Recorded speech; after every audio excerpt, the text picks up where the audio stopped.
sales is the most lucrative skill in the world, period. The problem is most sales advice out there today is outdated, cheesy, and can even keep you from getting the deals that can make all the difference in your career. This is the No BS Sales School, a podcast for entrepreneurs and salespeople who want to master the skill of selling without all the BS. Welcome to the No BS Sales School podcast. I'm your host, Walker McKay. Today, I want to talk to you about one of my favorite subjects. It's networking. And maybe you think that's because I love networking, because I like people, and neither of those things are true. I don't like networking. I don't do it for fun. I do it because it's my job.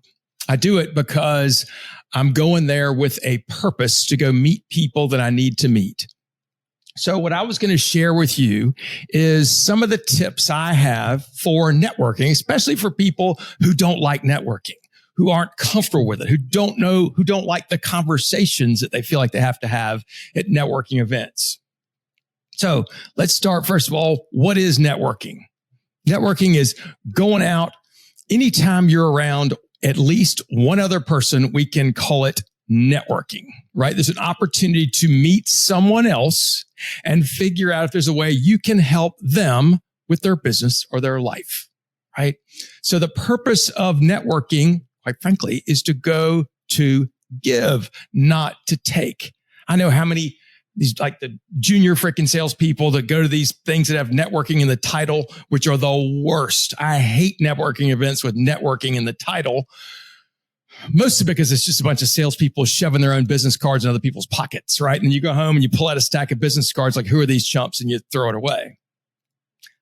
Does anybody even carry business cards anymore? I hadn't had one for 12 years. I don't use them. I would recommend you not use them. Here's what I would suggest. Networking is a good way to connect with people maybe that you hadn't been able to connect with before. It can be, right? It's certainly more fun than cold calling. But I want you to see it as working. It's the second part of networking is working. Most people see networking as going to a party, drinking beer with their friends, eating shrimp, catching a free buzz, and then certainly not driving home drunk, but going home after that, or maybe going out after that. Me, networking is part of my job. I take it very seriously. And so when I go to some place where I'm going to be around other people, right? Other business people, the first thing I do is I have a goal for myself. This is the goal for when I can go home, when I don't have to do this anymore. And I don't mean to sound so cynical, but this is work, right? And if I've worked all day and then I happen to be going to some place to be around a bunch of other business people, I want to know when it's time that I can quit. So I'll give myself a goal, like I'm going to meet 2 people that I can call about business in the next 48 hours or the next business day or 2. So that's my goal. As soon as I find those 2 people, have a quick conversation with them, I can either go and hang out with my friends or more likely go home, which is what I'd much rather do, right? So let's break this down a little bit. Who are you trying to meet at a networking event? Who are you trying to meet? I came up with 6 topics, 6 people I might be trying to meet. Number 1, of course, I'd like to meet my ideal prospect. I'd like to meet somebody who's the owner or the CEO of a company with a sales team of 8 to 25 salespeople, or an entrepreneur, founder, or a highly driven salesperson that's willing to invest in themselves to get better at, get a better skill at what they do to make a living for their family, right? So those are my 2 ideal prospects. That's who I'm looking for. Business owner, CEO, 5, 8 to 25 salespeople, or an owner, entrepreneur, or a salesperson that needs to learn to sell better themselves and they invest in themselves. Number 2, I want to meet other people that are in my ideal prospects companies, right? Maybe meet a salesperson or 2, maybe meet a sales manager. Maybe I meet the CFO or the VP of something, and I can ask them questions about the company, maybe get an introduction to the person I need to meet. So that's number 2. Number 3 kind of person I want to meet is people who sell to my ideal prospects. Who else calls on them? What do they sell to them, right? I'm looking for somebody who's credible, maybe who sells like I do and sells into my ideal prospect. And if that's the case, maybe this way we can help each other. That's another one I want to meet. Next, I want to talk to people who are trusted advisors to my ideal prospect. Maybe it's a lawyer, maybe it's a consultant, maybe they're accountants. I think accountants get hammered with this.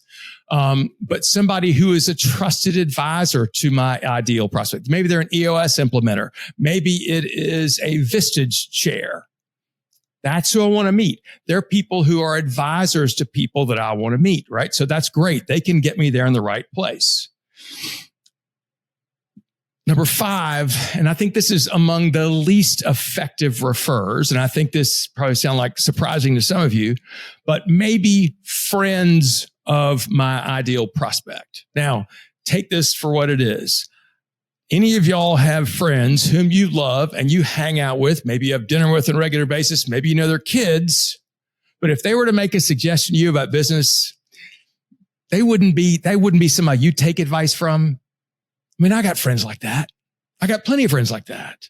Now, I love my friends, but maybe I'm not taking business advice from all of them. A lot of times we put a lot of weight on, this person's best friends with so-and-so, they can help me get in.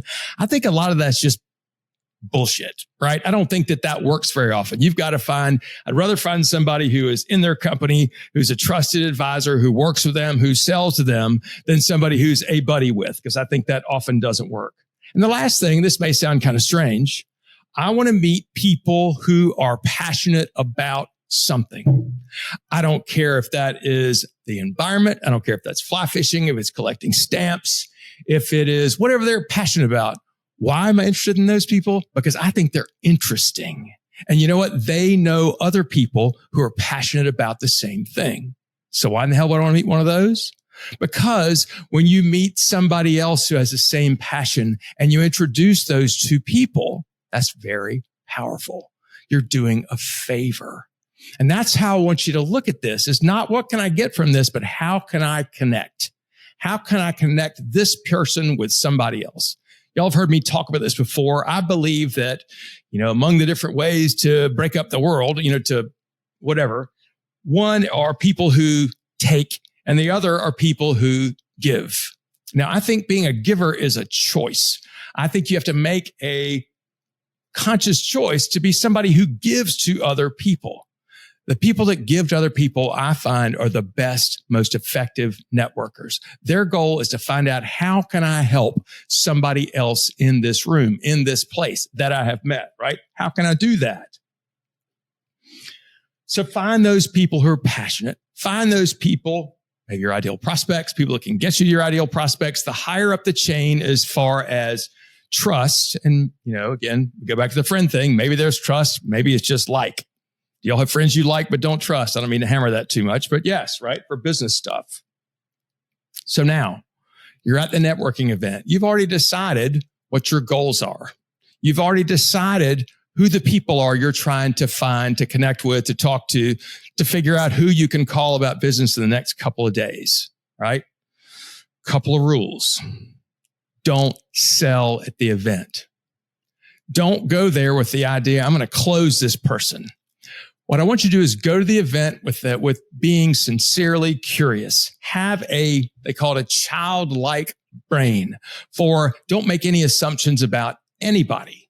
Go there and be curious and ask people about themselves. Ask people, I've got this great pattern that I use, and it's so simple that even an introvert can use it. And by the way, I think introverts can be some of the best salespeople, and extroverts are usually people who talk too damn much, but we can go on there in a minute. I want you to think about this pattern for networking, to have conversations, because I hear this all the time. What am I supposed to say? I don't know what to say. I don't like to have bullshit conversations. Got it. It's an excuse. I'm giving you the words to use. It's called present, past, future. Present, past, future. Here's what that means. When you're talking to somebody right now, maybe you can ask them the boring question, hey, what do you do? Hey, what do you do? And then, what do you do in the present, right? And then as a follow-up, tell me more about that. What does that mean? What kind of, who do you work with? Who are the customers you're trying to meet? Who are the people here you're trying to meet? What's the hardest part about doing what you do? What's the most interesting thing? That kind of stuff, right? You could go on for an hour. But as soon as you decide to transition, you can go back to past. So tell me something. How'd you get in that business? What were you doing before? How did that happen? What made you decide to go work for the company you're working with now? Or what was the thing that made you say, you know what? It's time for me to start my own company. What was it? Right? Did you ever think as a child you'd be doing this? What did you think you'd be doing? Do you hear me here, right? All I'm doing is being sincerely curious. Now I'm asking about how they got to where they are today. And once I've fully explored that with 2 questions or 50 questions, next I can go to future, right? What happens next? So how long do you think you'll be doing that? Let's pretend it's 3 or 4 years from now and you're saying, holy shit, this is great. It's exactly where I want to be. What will that look like? What will you be doing then? Who will be with you? Here's the thing. It's up to your imagination, the kind of questions you can ask. What I have come to find is that I do find people fascinating.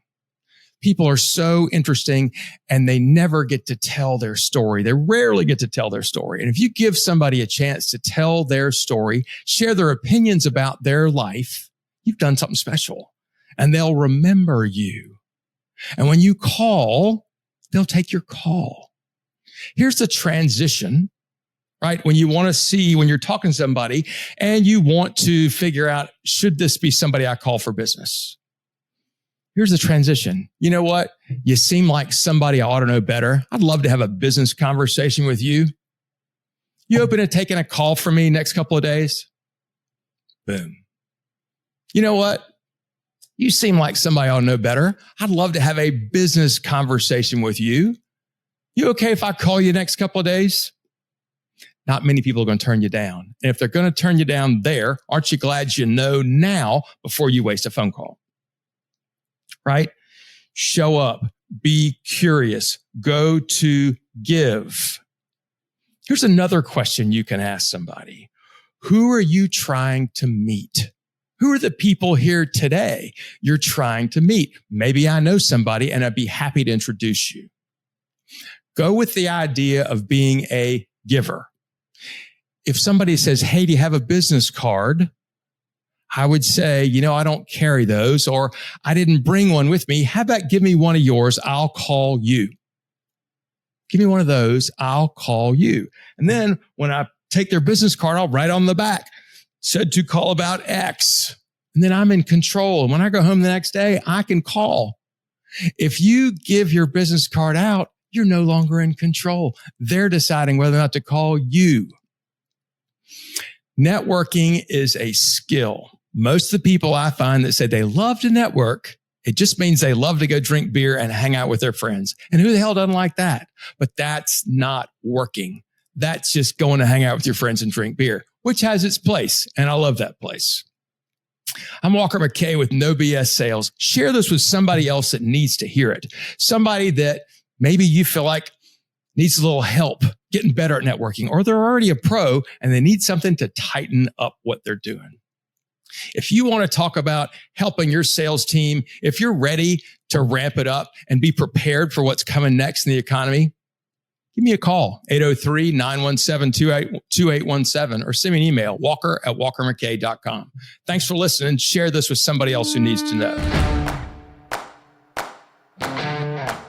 Thanks for listening to the No BS Sales School podcast. If you haven't already, please take 1 minute to write a quick review for the show. It really does make a huge difference. Also, subscribe to the show and please forward this episode to somebody else who needs to hear it. As a bonus for listening, I'm going to give you access to a free mini course, 7 expensive sales mistakes you're making and what you can do about it. Go to www.7salesmistakes.com and get access to the free mini course. That's the number 7salesmistakes.com. Thanks again for listening to the No BS Sales School podcast.